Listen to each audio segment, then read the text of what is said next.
past 6 months, tens of thousands of students who were opposed to Yunus and his allies were attacked inside campuses, even barred from attending examinations, denied of academic rights, and their certificates have been cancelled by university authorities.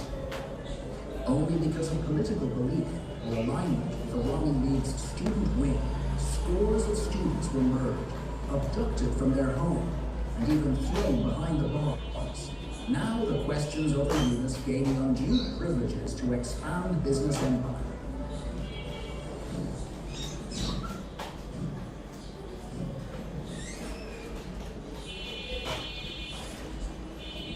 Ladies and gentlemen, I would now like to invite Dr. Rayan Rashid, who is a human rights lawyer, to address the session.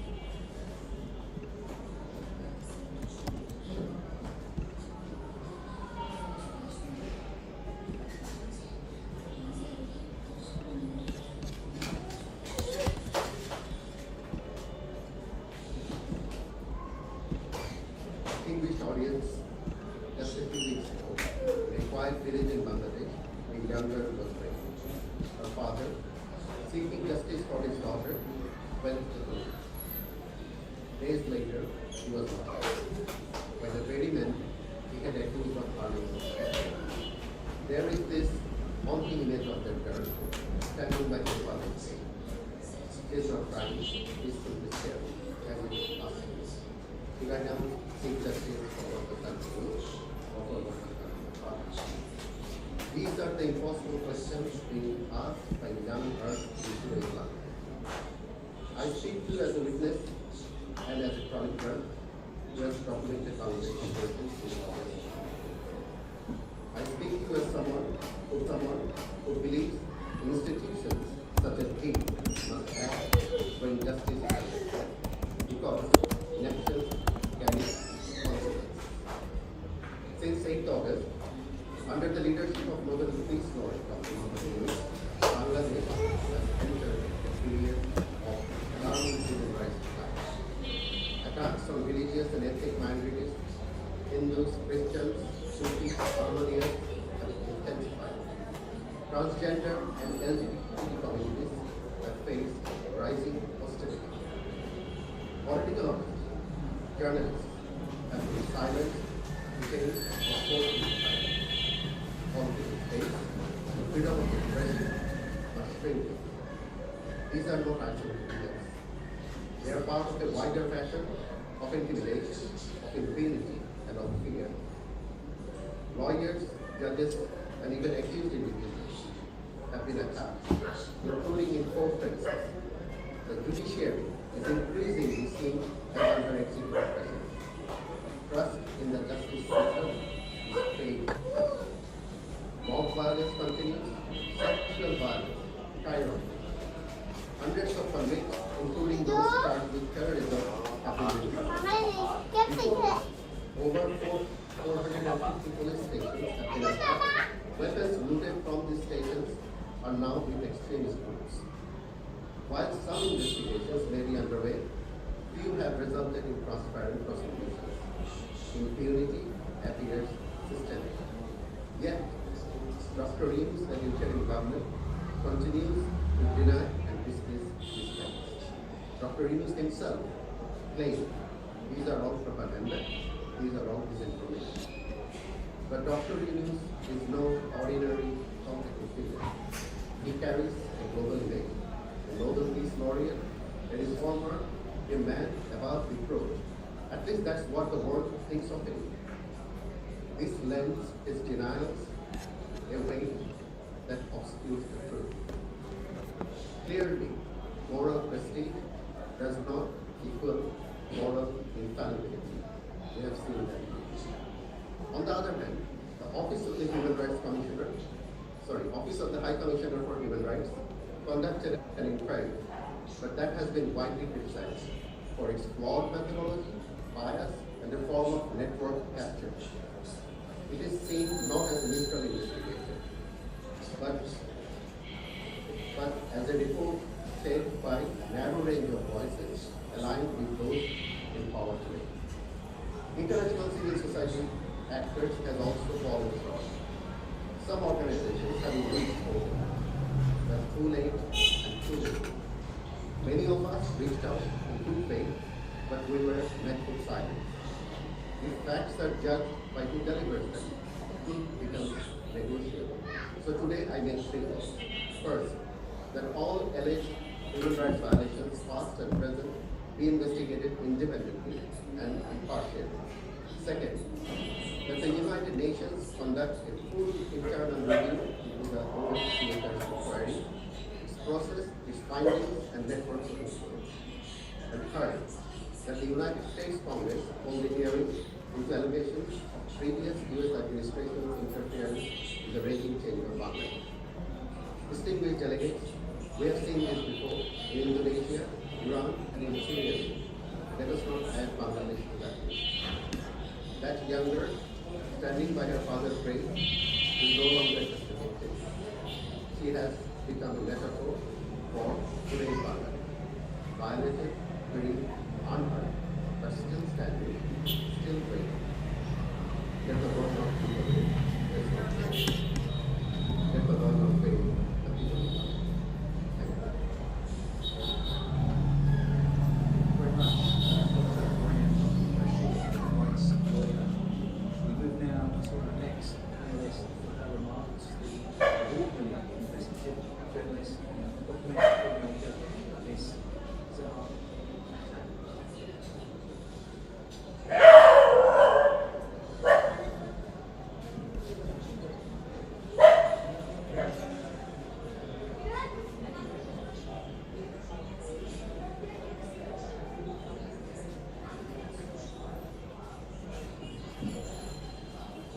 Thanks very much for having me here on the issue. Very sad. Nevertheless, it's very innocent people's lives and the future of the nation is in danger. So it's important for us to be having these discussions and keeping it alive. As a part of my job, I have traveled to so many countries. I've reported from over 40 countries around the world, including Iran, Afghanistan, Iraq, Syria, Nicaragua, and what I saw happening in Bangladesh is terrifying, scary, similar to what I've seen happen in these countries, especially post-revolution. Often with revolutions, people think the first thing to do is মামা মাকে দাও আমি একটু কাজ করতেছি যাও মাকে দাও তুমি কথা বলো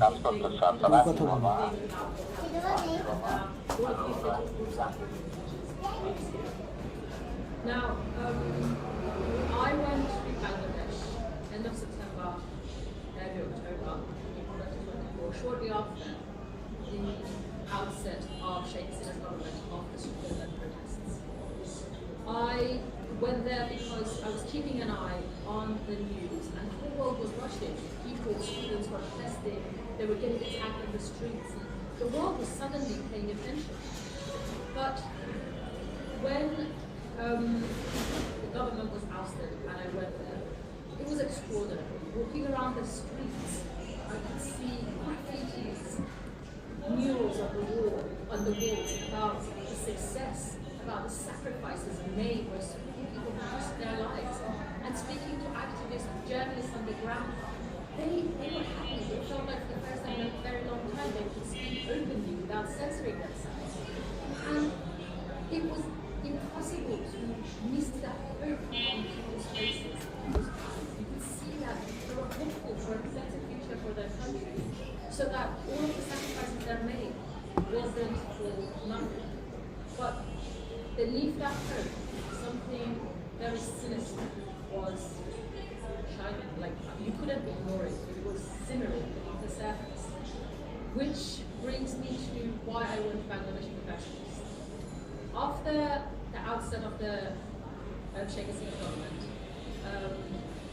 loads of videos, as I'm sure a lot of you are aware, started flooding social media. First, it was people attacking the houses, the offices of people who were a part of the war. People didn't care. They thought they were part of the corruption and part of what the people fought for. Okay. But then we started getting reports and videos of normal people, citizens,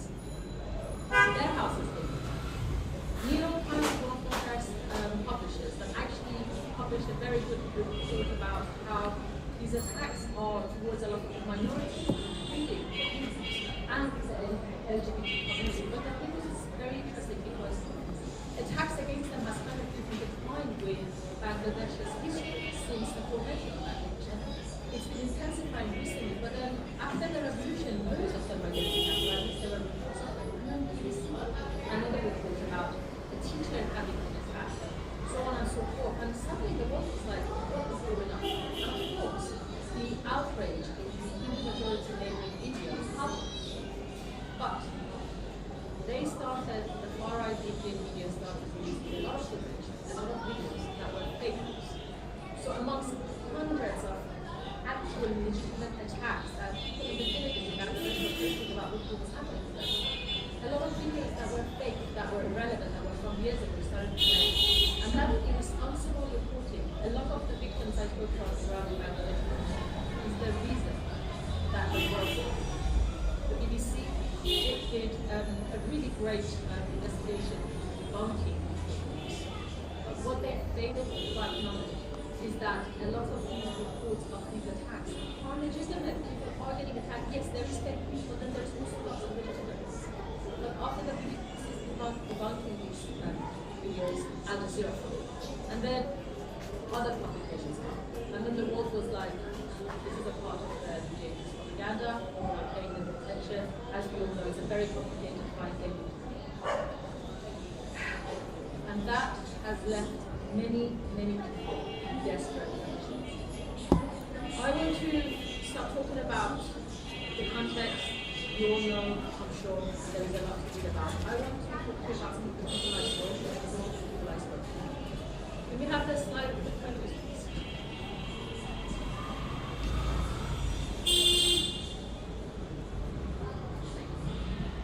These two are two young PhD students, Bonamani and Chicago. They're childhood friends, best friends. They grew up in a tiny village. And they were a part of the protest that got rid of the Shakespeare. They lost their friends in the village. But after these attacks began, first they didn't want to believe it.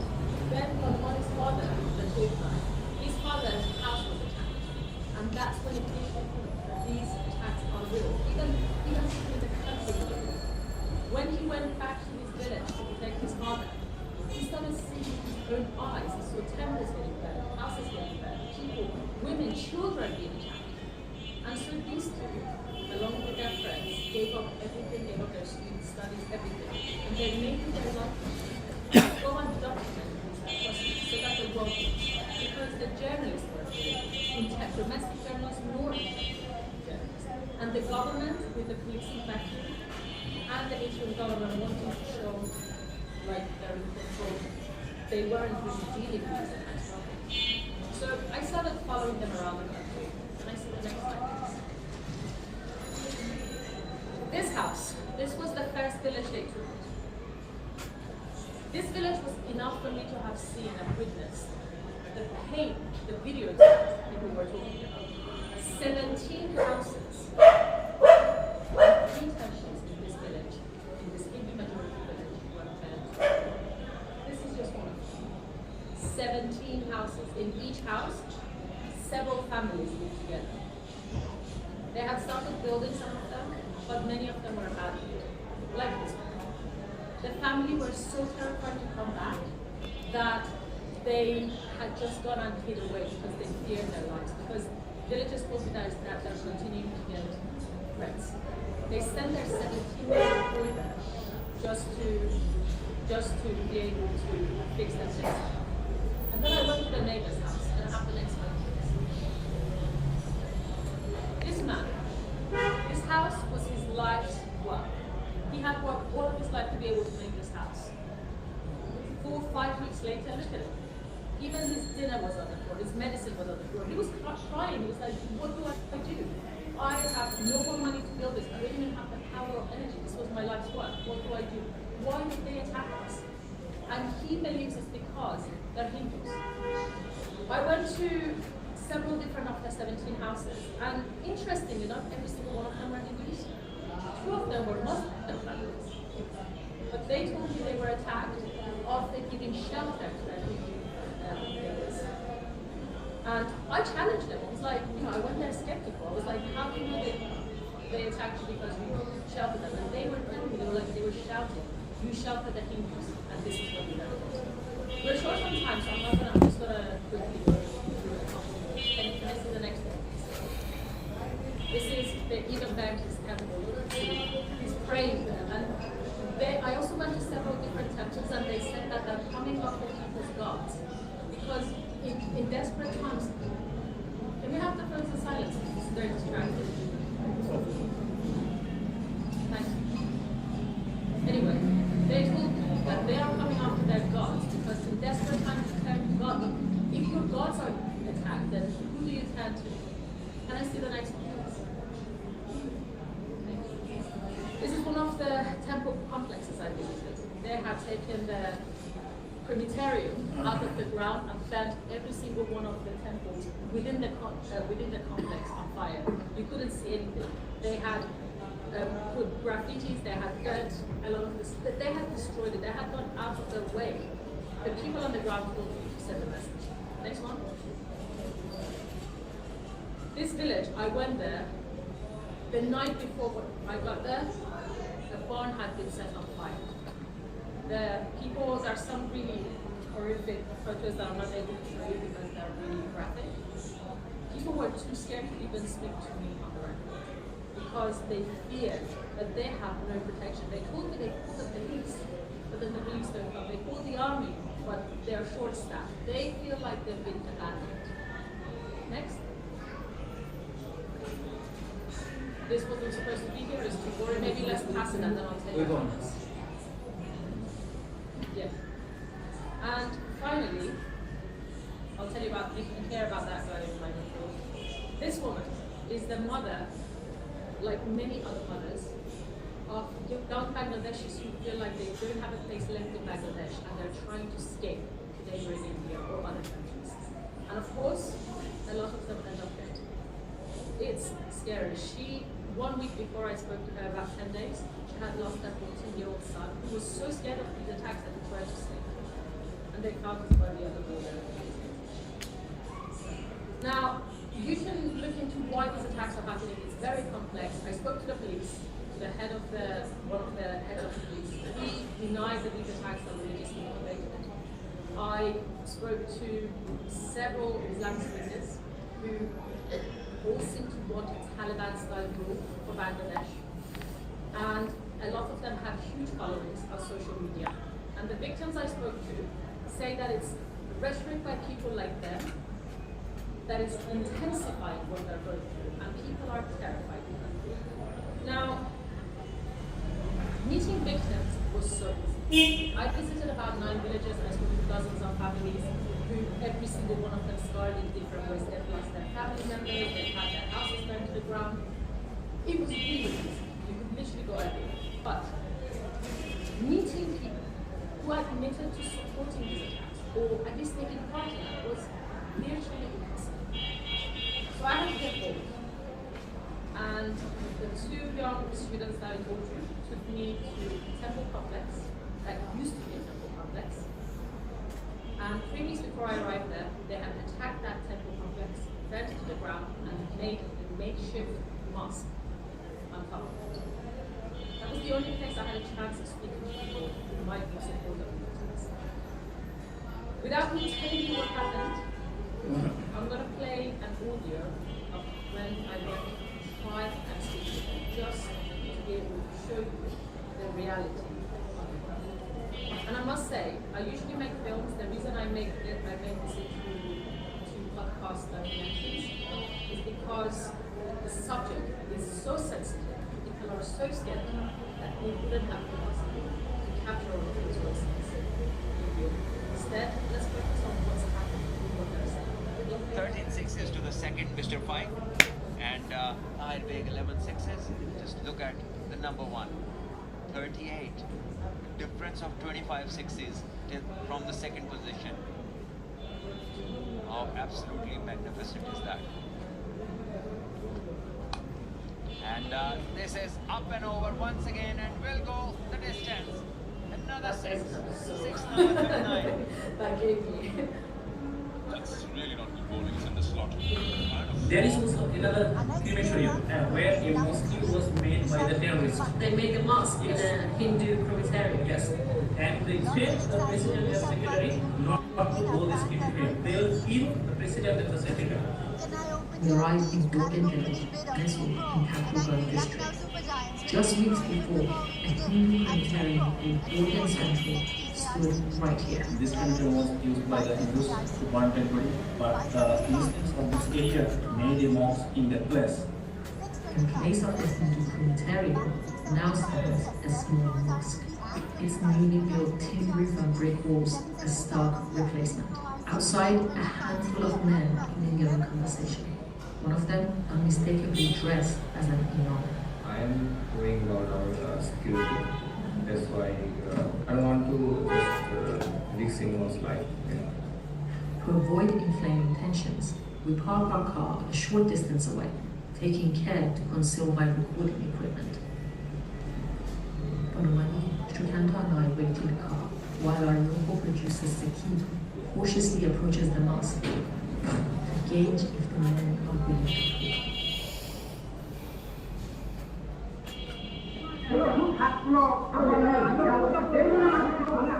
So I'm inside of the car and my local producer has stepped outside to speak to the community. Suddenly out of nowhere lots of people came and they're all very, very angry, emotions are high. So my local producer is currently talking to them. There's a lot of shouting. I'm staying inside of the car for now for our safety. Within minutes, things escalate. From inside the car, we're watching disbelief as the small group swells into a mob of hundreds. The mood turns menacing. Suddenly, Sakib is being punched and kicked as he scrambles back towards the car. We try to escape, but it's too late. Bricks are jammed under our tires, and our car keys are snatched away. Along with our phones, we're stranded.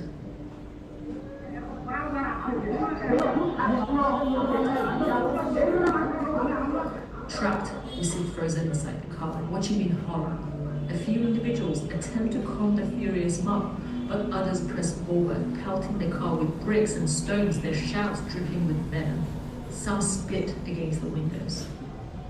My heart pounds, and then a chilling silence falls over the crowd. We see a group of men carrying a bag. One word cuts through the murmurs. Gasoline.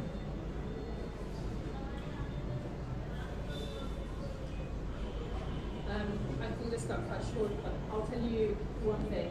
3 hours later, we had sent our coordinates to the authorities. They did come and get us eventually. They were about to set our car on fire. The thing that saved us is out of this mob of about 300, a small portion of them were trying to protect us. I remember I was in the car and they were trying to drag me out, and I was like, not letting go. Those people saved my life because they knew the car was about to be set on fire. The reason I ended my documentary on this, and I really ask you to go and listen to it, is to show that not everybody in Bangladesh wants the same thing. There is a huge mob mentality going on right now, but just because the majority are acting, and people with the loudest voices are acting in a certain way, doesn't mean they will want the same way. And it's a very terrifying time. Just because we're not hearing the voices of victims or people on the ground doesn't mean they're not suffering, doesn't mean they're not screaming for help. It's because no one is giving them a platform or they're being silenced. So thank you so much all for being here, and let's keep an eye out and let's keep the conversation going. Thank you. Thank you very much, Ms. Sahar Zan, for that very powerful speech. We now cross over to our keynote speaker, Mr. Paul Bristol. Thank you very much, ladies and gentlemen. I think it might just be helpful at the start to explain why I'm here. So, I'm not here to cast judgment on any regime in Bangladesh, either past or present or future. But when I was a Member of Parliament in the UK, obviously my expectation had always been that I was focusing on the constitution. because of the nature of the constituency I represented. 140 different languages spoken, lots of different people fleeing areas of the world for human rights record. I suddenly became someone who spoke quite often about human rights, whether that was in Kashmir, whether it was in Gaza, where I lost my government job for speaking out in Gaza, whether it was being an advocate for the Zaras who faced persecution in Afghanistan, East Timor, Sudan, and of course Bangladesh. And human rights have defined my policy ever since. But I've been to Bangladesh, and it's thought it'd be useful just to give my reports about what I felt when I went to Bangladesh. There are two sides and two faces of it. One is good, 6% growth, year after year in recent years. With huge strides out of poverty. Female education, which is, I think, one of the best things we can do in the world right now. We relieve suffering. Female education, educating girls. A child whose mother can read is 50% more likely to live past the age of 5, and twice as likely to go to school themselves.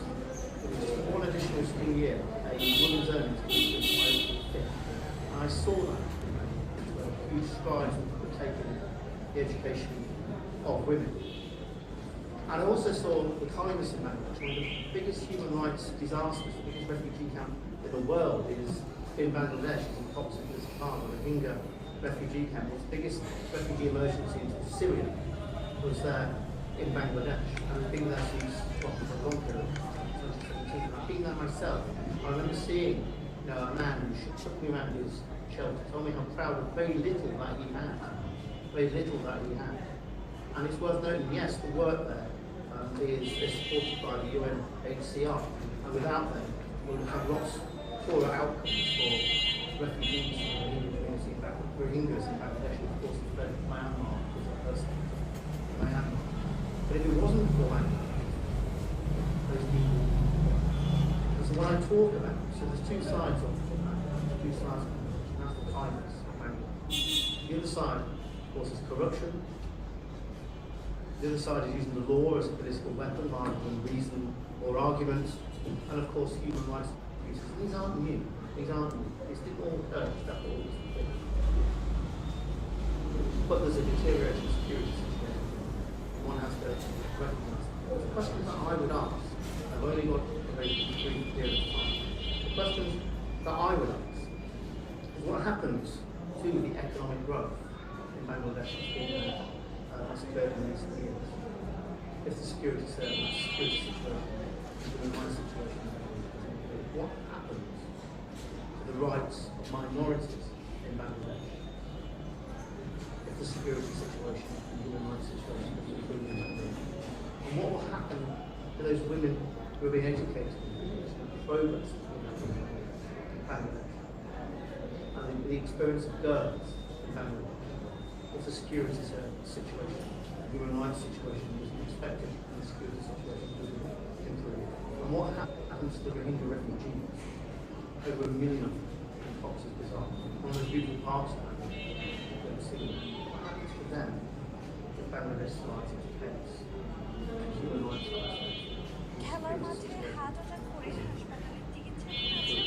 Bangladesh is a country. Yes, lots of potential, lots of hope. And I hope that was seen by many. Sahar said, a lot of people did see that beacon of hope from what happened in this country. But I think it was also represented by potential growth that I saw, the education of girls and women. What happens to that beacon of hope? The glimmer of light. Thank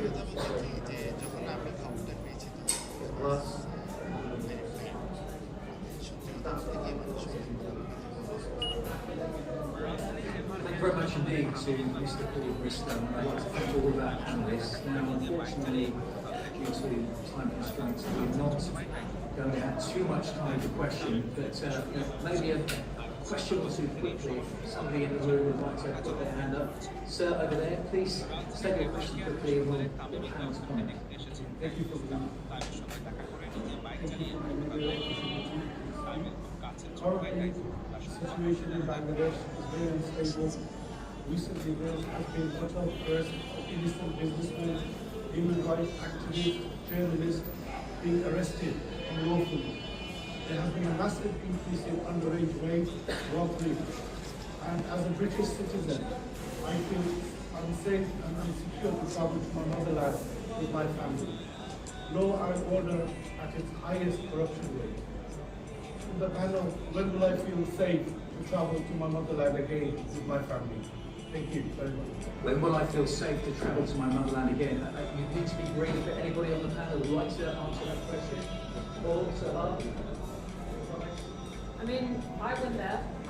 I didn't particularly feel unsafe. I went there, I didn't particularly feel unsafe, but I am a foreign national and going to do very bad for the country if something happened to me. And unfortunately, the attention I got, even though it took about 3 hours and I couldn't afford it that time, is a lot quicker than what many people will notice. I think it's important to remember that this is like business. The problem that people are actually facing there is so much more extreme than that. And we need to really understand how violent the situation is. Thank you very much. One very quick question, sir. Today is the 54th Independence Day anniversary for Bangladesh. On this day, West Pakistani forces, along with the local collaborators, initiated one of the worst possible genocide in this century. My question to the panel is the world, are we sleepwalking and going back 54 years? Thank you. Sir, would you like to comment? Well, I hope not, because when I think about it, the only thing that I saw was potential.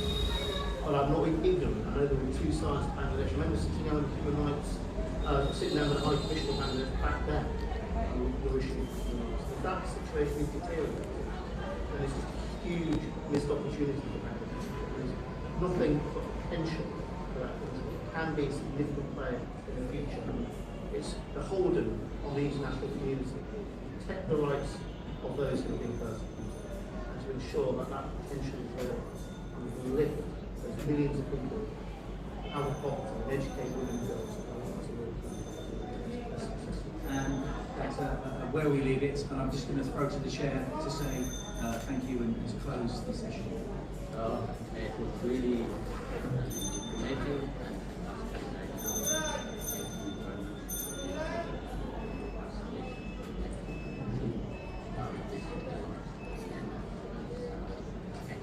you very much.